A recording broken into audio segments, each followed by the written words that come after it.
And now please welcome to the stage for the State of the Association, Gary Bolton.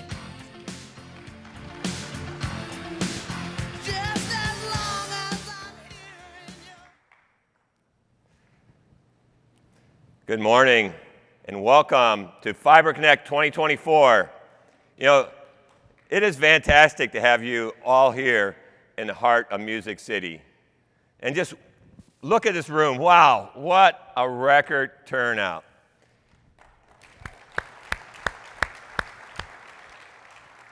You know, for each of the past 4 years, Fiber Connect has grown by about 1,000 attendees each year.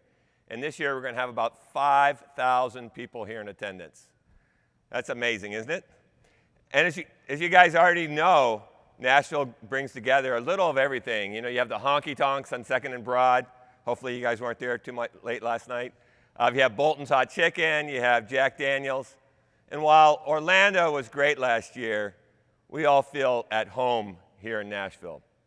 And our goal over the next 3 days is to really raise the bar and deliver the best fiber broadband event in the world this year. And speaking of wonders of the world, you know, last month I was in Peru for the Fiber Broadband Association's Latin America Fiber Connect event in Lima.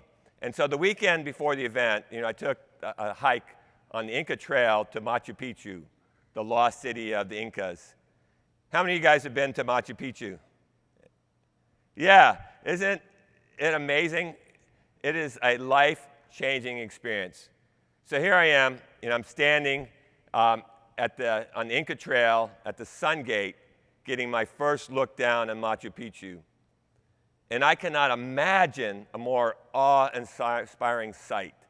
You know, an ancient city carved out of stone, 9,000 feet up the top mountaintops of the Andes.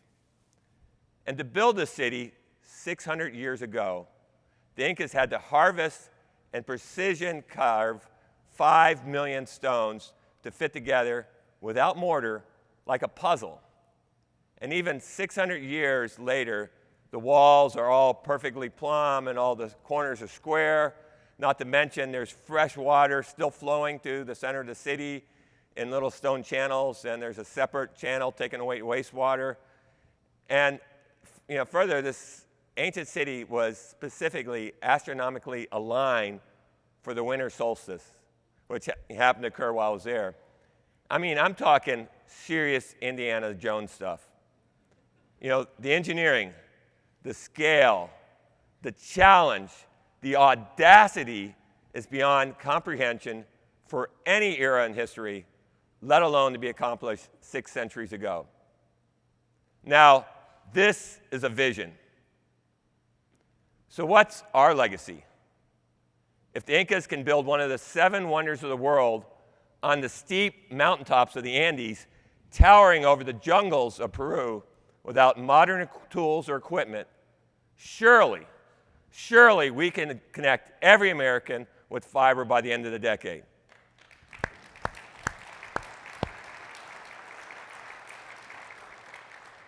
And what an amazing opportunity we have right now. Since President Biden signed the bipartisan infrastructure bill into law on November 15, 2021, our industry has taken off. We have seen unprecedented opportunities unfold. So much so that we are accelerating our fiber future and well on our way to connecting every home and business with fiber by 2030.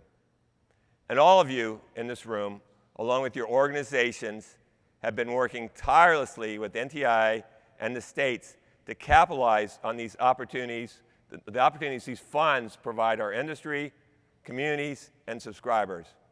This monumental effort is a result of thousands of us putting together in countless hours to understand the requirements, to evaluate maps, prepare for applying for grants, creating resources, and planning for network expansions which are to come. Together, we're not just witnessing history, we are making it happen. We are the pioneers, the trailblazers, building our Inca Trail, driving fiber to every corner of the nation, and we're accelerating the fiber future every single day. So thank you for pouring your hearts and souls into it. Your efforts are paying off and are going to benefit generations to come. So I applaud your efforts.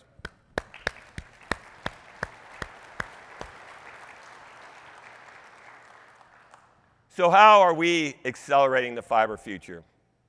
At the Fiber Broadband Association, we recognized early on that workforce development was a major challenge. And that's why we launched the industry's leading OptiPath fiber optic technician training program, which started out with a cohort of 8 students at Wilson Community College in Wilson, North Carolina, grew to 25 graduates in 2022, 235 graduates in 2023, and we have achieved 485 graduates to date. And we will have 1,085 graduates by the end of this year. Just as exciting, 87% of our graduates are veterans. We're really excited about that.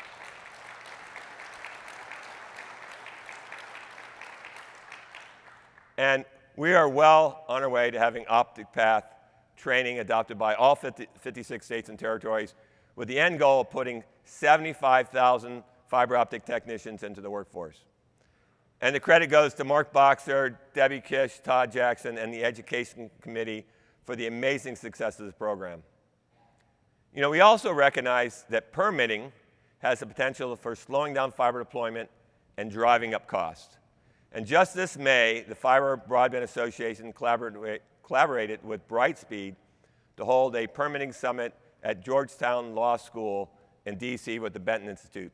We invited NTIA, network operators, state broadband directors, and representatives from governors and mayors to work through key permitting issues. We have documented our findings, and we'll be delivering those to Congress. And you'll see a preview of that on Wednesday during our state broadband summit. So I'll look forward to seeing that. Additionally, the Fiber Broadband Association heard from the industry that inflation, workforce shortages, supply chain, and other factors were making it difficult to anticipate fiber deployment cost. So in January, the Fiber Broadband Association, along with our research partner, Cartesian, delivered our first annual fiber deployment cost study. So this fiber cost study enables fiber operators to benchmark their cost against industry averages. On the supply side, our members have been struggling with slow sales due to inventory drawdowns by network operators who stockpiled fiber during COVID. So our supply chain working group, led by Scott Jackson, has taken a serious look into the inventory drawdown issue and worked with our leading research partner, Mike Render, to analyze the market inventory levels. And the result, we can now help our supply side members better predict when the inventory levels will normalize so they can ramp up production back again. So in the 2.5 years since Biden signed the infrastructure bill into law, NTI has released the Notice of Funding Opportunity, the FCC has released the national broadband maps, and the President has announced the BEAD state allocations. And so far, NTI has approved BEAD proposals from 26 states and territories, with 30 left to go. So while so much has happened over the past few years, it still doesn't seem fast enough. We're getting close, and we should see more state approvals coming over the coming months. And NTI Assistant Secretary Alan Davidson will be speaking here later this morning. So again, we are getting very, very close. And these NTI BEAD awards will be the catalyst that's going to help us connect every American with fiber by the end of the decade. So our work is still beginning. And to ensure the continued success of the Fiber Broadband Association, we are focused on the following pivotal initiatives. So first, and these shouldn't be new to you guys because we've been working on this for a while, but fiber is critical infrastructure. Fiber is critical infrastructure. This isn't about meeting some minimum speed or having adequate speeds. It is about building out the critical broadband infrastructure for generations to come. Number two, accelerating deployment. Simply said, speed is our friend. And anything that delays our efforts will drive up costs and inefficiencies. And so we are streamlining permitting and locates. We're taking action to prevent supply chain disruption. And third, we have to protect our nation's critical broadband infrastructure. We cannot stress enough this because we've issued a trusted fiber white paper, and we're working closely with the administration, Congress, and the national security agencies to secure our nation's network. And fourth, as I've said many times already this morning, develop our workforce. FBA is going to continue to rolling out our fiber optic path technician training program to community colleges and learning institutes nationwide. And finally, once we have all this fiber in place, we got to get people to adopt and make sure it's affordable. So as we connect more and more homes across the nation, we got to make sure that everyone is participating in our digital future. So in short, fiber will elevate the quality of life for generations to come. So what a journey this year has already been. The Fiber Broadband Association has been on the road with 6 Fiber Connect workshops in Richmond, Little Rock, Deer Valley. We'll be in Des Moines in September, Calgary in October, Albuquerque in November. In addition, we've held Latin America Fiber Connect events in Puerto Rico in April, Peru in June, and we'll be in Panama in October. In April, we held our 2nd annual Fiber Day on the Hill in the Rayburn building, where our members set up fiber exhibits, including fiber optic splicing, and we had over 350 attendees from congressional offices, the FCC, NTIA, the White House, and RUS. They came to hear about the benefits that fiber broadband provides for American communities. And as I mentioned earlier, we had a DC fly-in on July 10th to meet with congressional offices to really continue to press the importance and urgency of deploying fiber to every American. So in addition to our committees and working groups and roundtables, they've been extremely busy this year. We also have added a middle mile working group led by Sachin Gupta, a precision ag working group led by Jimmy Todd and John Green, a membership working group led by Heather Gold. So I'm so excited to have such strong leadership focusing on delivering industry best practices, driving fiber advocacy, education, and uniting our industry. We now have 17 committees, working groups, and roundtables with some extraordinary chairs. Could I please have our leadership please join me on stage? So our public policy chair is Jordan Gross from Lumen and Chris Champion. Our technology committee chair is John George from OFS. Our education chair is Mark Boxer and Brendan O'Boyle. Our deployment specialist working group is Brendan O'Boyle. Our marketing committee chair is Kimberly Biddy. Our public officials roundtable chairs are Bob Knight and Kim McKinley. Our power utilities chair is Pete Hofswell. Our women in fiber chair is Alexa Edens. Our conference committee chair is Evan Freeman. Our trusted fiber chair is Patrick Jacoby. Our supply chain working group chair is Scott Jackson. Our sustainability, decarbonizing the fiber industry working group is Mike Emmendorfer. Our tribal broadband group is Rob Griffin and Ernie Rasmussen. Our senior council chair is J.J. Jones. Our precision ag chairs are Jimmy Todd and John Green. Our middle mile chair is Sachin Gupta, and our membership chair is Heather Gold.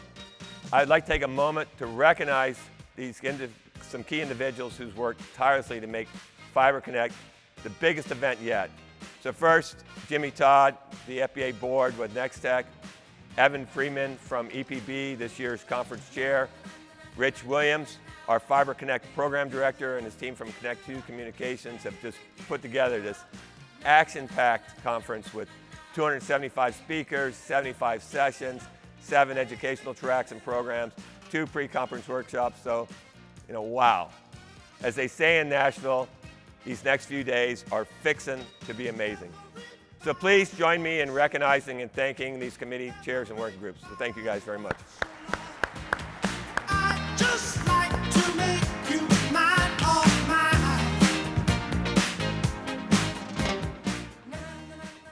I'd also like to recognize the fiber broadband staff. Jennifer Vassell and Kim Ricard have done a phenomenal job with membership and membership engagement. We have added 56 new member companies since our premier member meeting in December.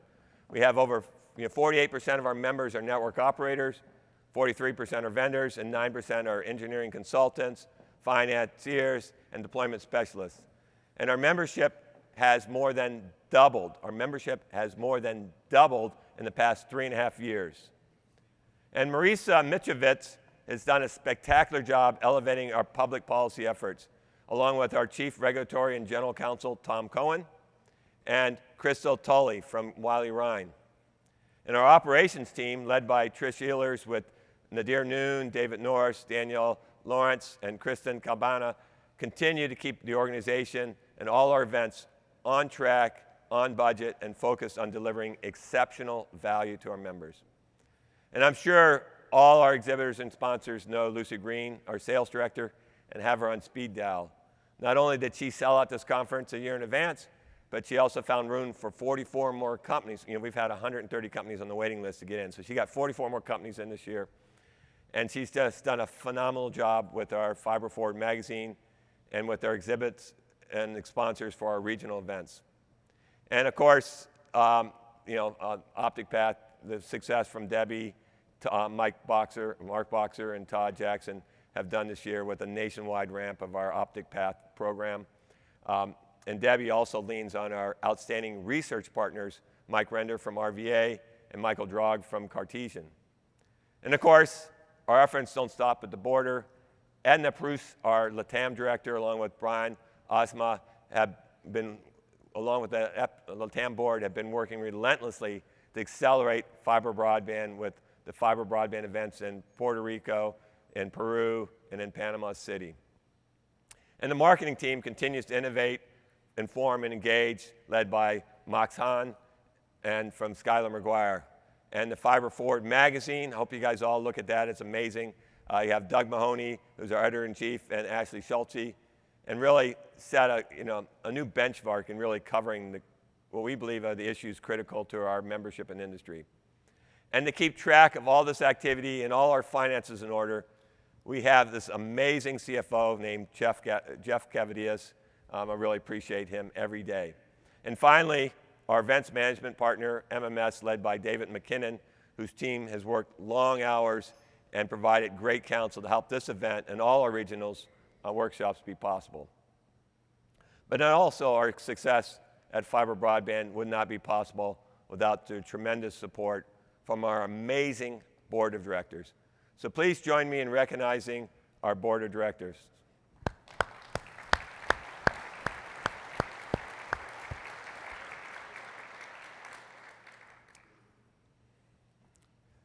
So I am so pleased with the strong progress of the Fiber Broadband Association this year.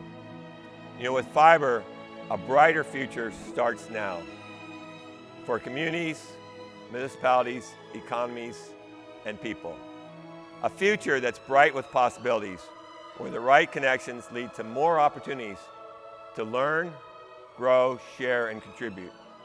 Where legacy limitations no longer hold people back, and playing fields are leveled and opportunities for all is the new normal.